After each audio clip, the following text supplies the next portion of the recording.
So this is the starter motor from the car, and what you've got here is, this is the motor, and that is the pinion.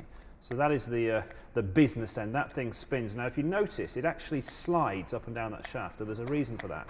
What actually happens is, if you look in here, there's an arm, which if I push it, see if you can see what happens, it actually, which if I push it, it actually moves that pinion.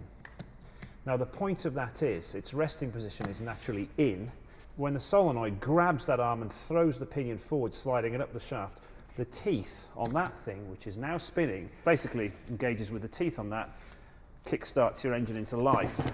Now the interesting thing itself, to me, is the solenoid. And that is an example of a solenoid. Quite a simple thing. When you send electricity down a wire, you get a magnetic field around the wire, which is basically, it is a magnet. It's a very weak magnet.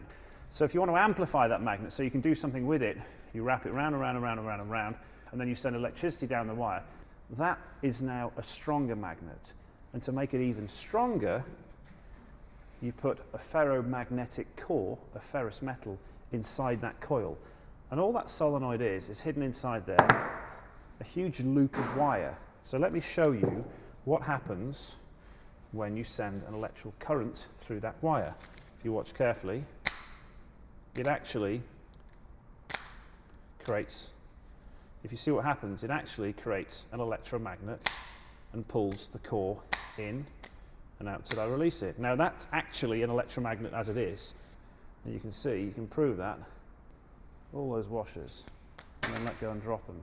Now these things are used in many applications in life, not just the automotive industry, and in fact, I have a little demonstration for you, so don't want to make a big scene of it, but if you look over this shoulder here, and I'd like to show you. Right, just going to put this first one on. I'd like to show you alternative uses and the power of the solenoid.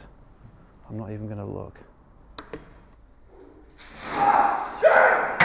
Okay, it's time to leave.